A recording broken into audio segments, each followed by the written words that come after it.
I know you want to see that last part. I know you want to see the last part. And that's all. So yesterday we had. Oh, and don't forget to like, subscribe, and turn on your notifications. Otherwise, there'll be evil elves sneaking into your bed and putting cheese in between your toes.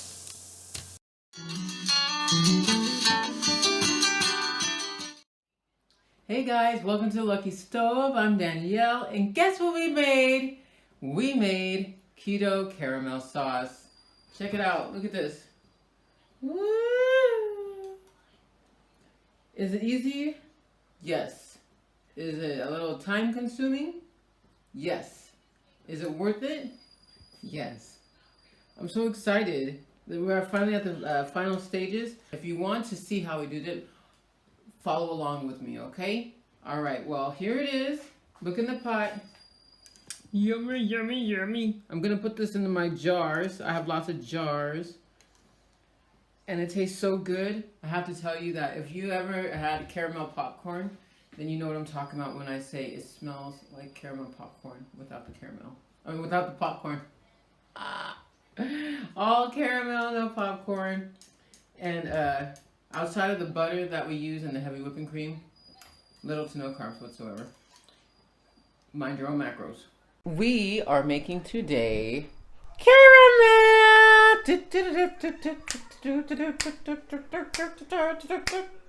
Caramel. I know you guys didn't see my happy dance, but it's okay. What we need is we need sweetener, we need butter, we need heavy whipping cream, and we need a pinch of salt, or you can use salted butter and cut the pinch of salt. Now we're gonna get started.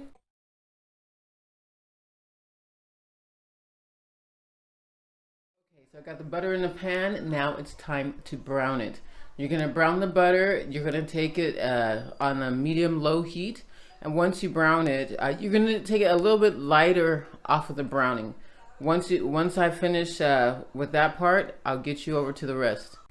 Okay, so what we're going to do is we're going to brown. This is a big block. If I wanted it to be faster, I would have chopped it up into smaller pieces so it can melt quickly, but I didn't. So we're going to let this melt into the pot, and then once we've got that all accomplished, we need to continue to stir. The whole point is to let the brown flecks show up in your pot. If you're using a darker pot like I am, you're going to have to be a little bit more hyper vigilant. Otherwise, you'll be able to see the flecks a lot better. And then once you can't have the fire too high and you can't have it too low. If you have it either or, too high, it'll burn. Too low, and you won't get the brown flecks, and then you're gonna be wondering what happened.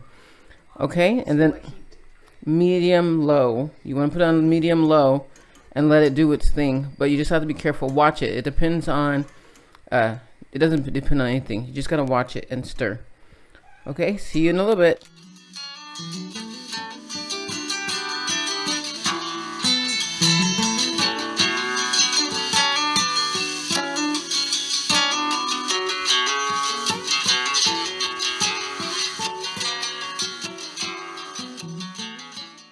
My pinch of salt because I neglected it. There's my pinch. And there's a second pinch. Because I'm always over the top. And now I'm just gonna stir because I don't want the butter to burn. That is definitely not the duel.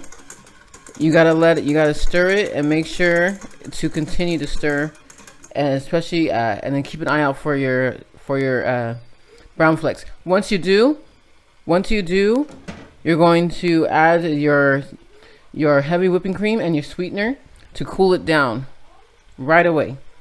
You're going to take it off the fire and you're going to add those things.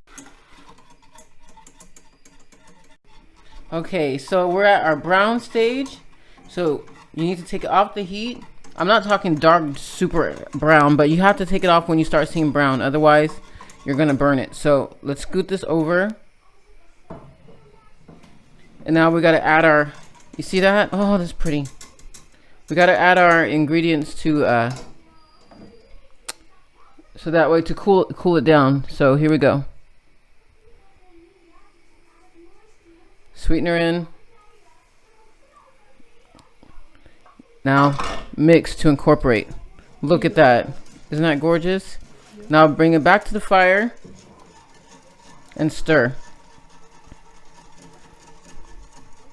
I also add in, not yet, but I also add in blackstrap molasses, but I wait until it's a little bit more incorporated before I do that. So I'll be back to you once it's gotten a little bit more incorporated, and you'll see me add my final step, and then it's just a waiting game, guys. As you can see here, the butter and the fat, or rather the butter and the heavy whipping cream have been well incorporated.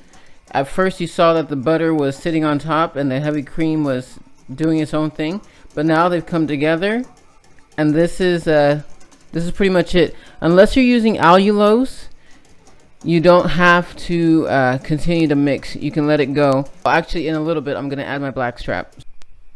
The caramel is already foaming, and I set the temperature to low, and that's really what's needed. Set it to low, and you see now I'm adding my blackstrap. Not only does it give it a rich color, it also gives it a rich flavor. I didn't mention anything about a caramel extract, as you may have noticed, or any other type of things like that. This blackstrap does everything that I needed to do without. And I know, okay, yeah, blackstrap, that's pure sugar. No, look it up. Look it up. It may have pure sugar, but it's been added to a lot of keto recipes because of its qualities that it has. I'll list them in the blog, so you're gonna have to check it out to figure out what I'm talking about. Okay, so it's bubbling up, but I've got this on low, so I'm gonna keep on stirring to avoid any messes. So I'm gonna let you guys go, and I'll see you when it's done. But give it 40 to 45 minutes.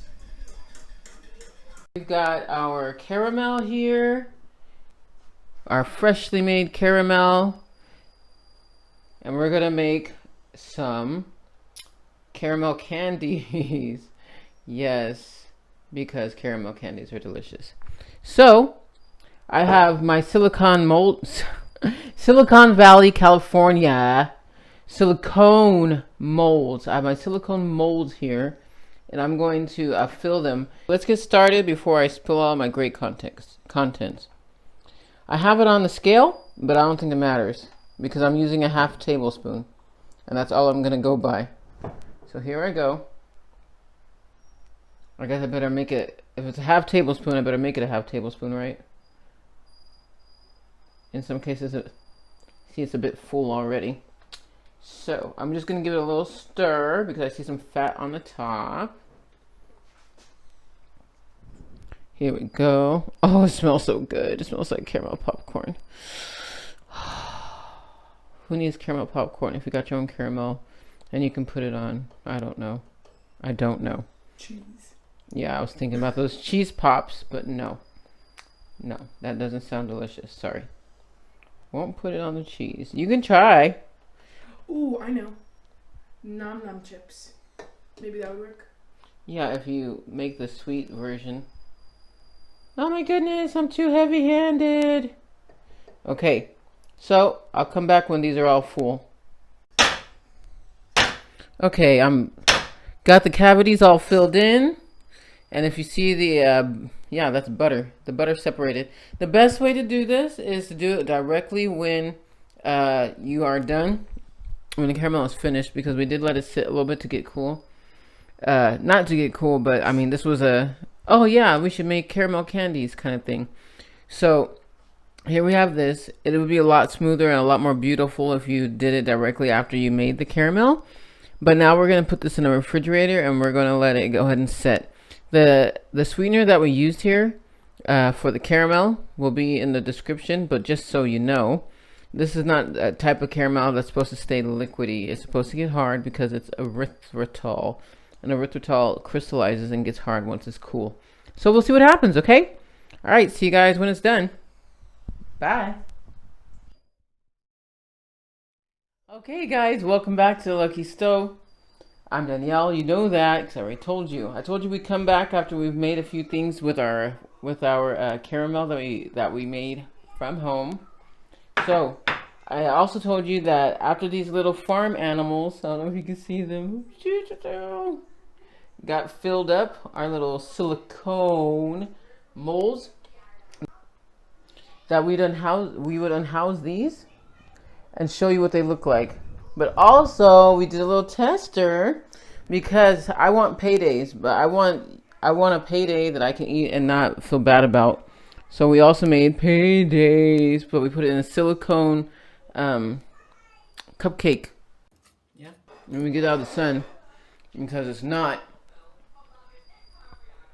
since we didn't buy it from the store and it's not fabric, what's it called? Factory made. The shelf life is as good as how cool it is in your house. And right now it's quite warm. Okay, so as you can see, we've been doing a little taste testing, and they look ugly on the back, but I have to promise you, they taste so good. And look how easily they come out. Look at this little guy. See? Is it a Cool. koala? I think it's a koala. I'm not sure. I think it's a koala. Let me see. Let's flip this guy over. Yeah, it's a koala. It's a koala! Wow! It's a koala. Look at these guys. It didn't give it some eye dents, though. Oh, it didn't, did it? No. Oh, well, you see, they're very light, the dents. So, Yeah. in any case, they're soft.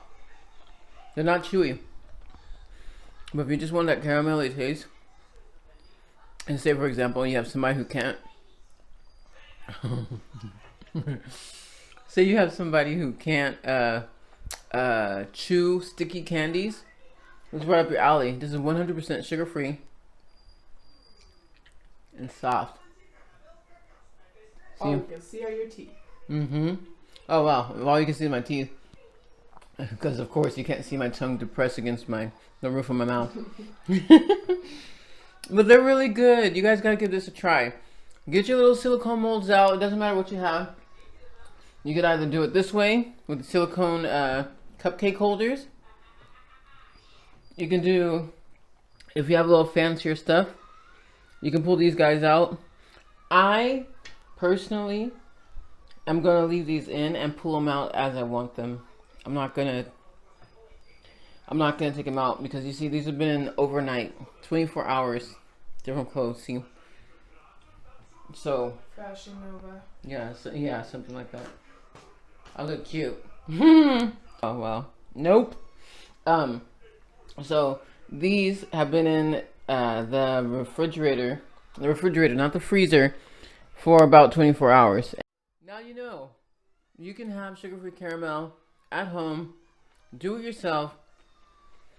If you have to order from online or whatever, that's understandable. Not everybody has time to do these kind of things, but really it didn't take very long at all.